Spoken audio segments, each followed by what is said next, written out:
I'm delighted to introduce Donna Jackson to you this day. Donna, thanks very much for joining me, Len Topic, here on today's News Talk. I'm sorry I'm not Mark Morano, but I'll do my best. No, it's a pleasure to have you. You're pleasant. Well, you flatter me. You flatter me. I'll take the win, even if you're being sarcastic. Thanks very much for joining me. You have an amazing curriculum vitae.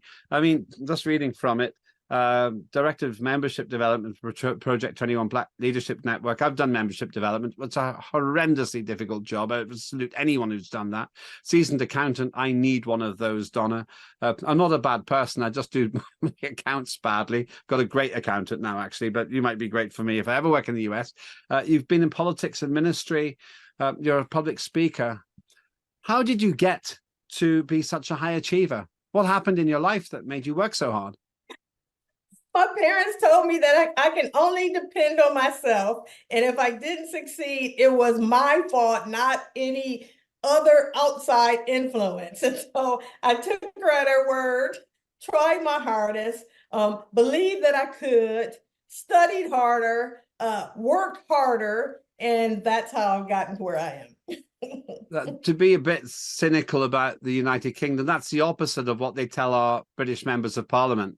They say, it doesn't matter how well you've done, you go to the right school and you'll be Prime Minister, but not for long, just for little bits, and then you can go and do something else. Here in the United States, they think if you're Black, you're too stupid to get an ID card. So, so they have a better chance over there when you consider the fact that they don't think I can walk 3 blocks or upload a document to get an ID card. So I'll say that.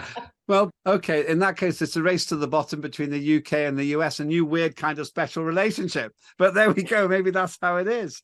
You're a public speaker. What do you speak publicly on? You know, most of my issues are on the harms of climate change policy. One of the things that I point out is that if you have a solution that's worse than the problem, that you shouldn't implement it.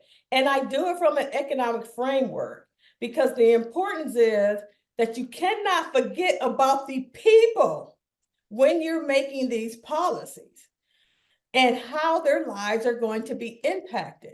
It's amazing how little that our politicians take into account how it's going to affect the average person when they're making these policies, as if somehow the market doesn't matter, that we're just making products to make them. I mean, that works for the government when you just take taxpayer money and then failure is the goal.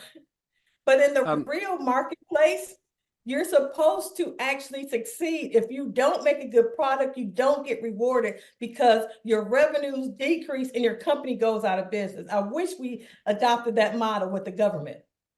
Donna, now we're in trouble. My pet hate is the climate crisis hoax. What's happened here is you've just given a box of matches to an arsonist. For the next 40 minutes, we are going to have a lot of fun because we are going to torch. We're going to torch this climate fakery together, and I'm certainly going to certainly tickle you with words like electric vehicles, lithium batteries. We'll come to that in just a minute. We have to go to a break. I also want to cover with you about border policies and mandates and things like that. You're watching the Mark Morano Show. Len Topic just standing in for him today here on Unleashed on today's News Talk. Have your say as well.